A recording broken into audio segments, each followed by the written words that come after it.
thought I was supposed to be the weird one, dude. We have one Star Wars Lego Porg. I thought it was Lego.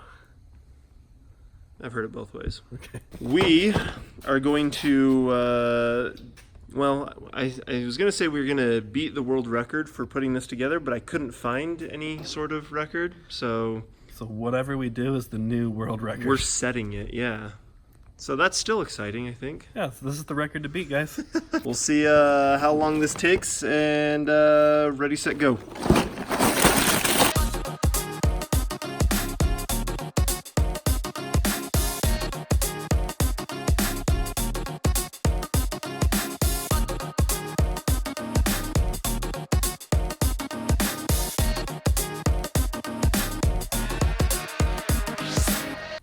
Last steps.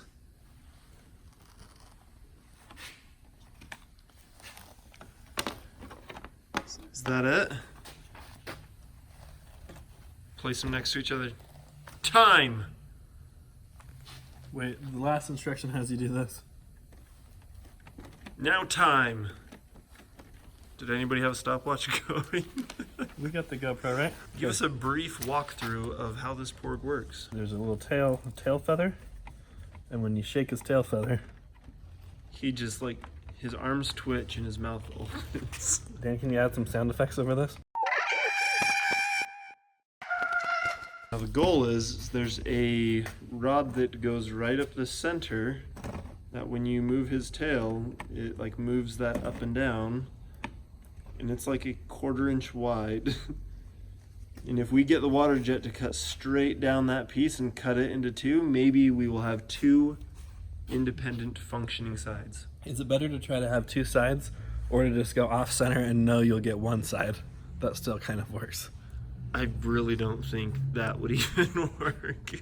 I think as soon as we cut him in half, like his wings will just like fall out and he'll just be a non-functioning shell. I think he's gonna work. Okay, I've got faith in the Porg.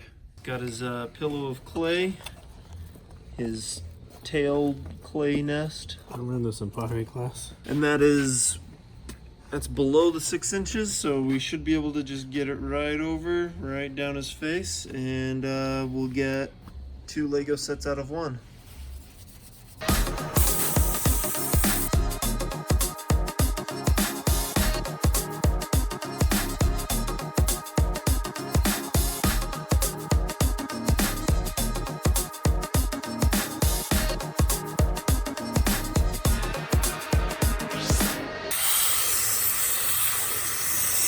The cut is very clean looking on the top, but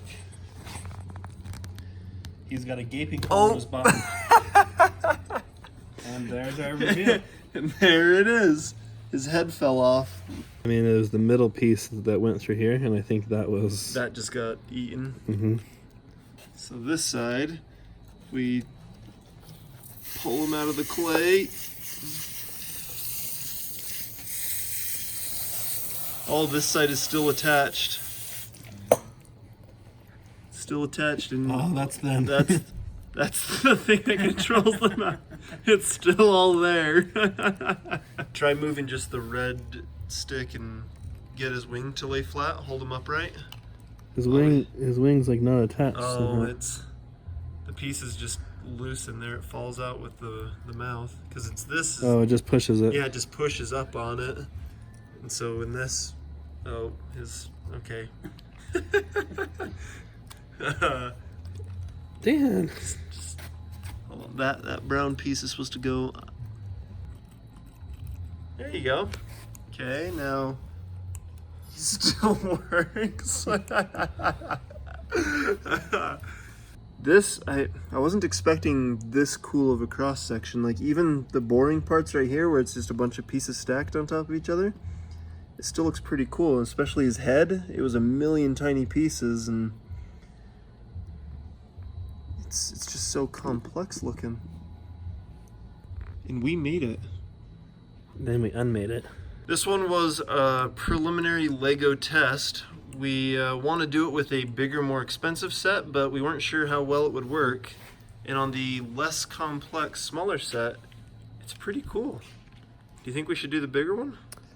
I think we should do the bigger one if we can get it on sale because it's expensive. Or if this one gets enough views and we can tell that it'll pay for itself, we'll do the bigger one. But I think this is cool. I want to see some more Lego sets, so hopefully this video does do well. Share this video so that it does well. And then you can win half of the next thing that we cut, and it can be on your shelf, and you can say, hey, those guys that cut things cut this thing that I have on my shelf. Yeah. In my room.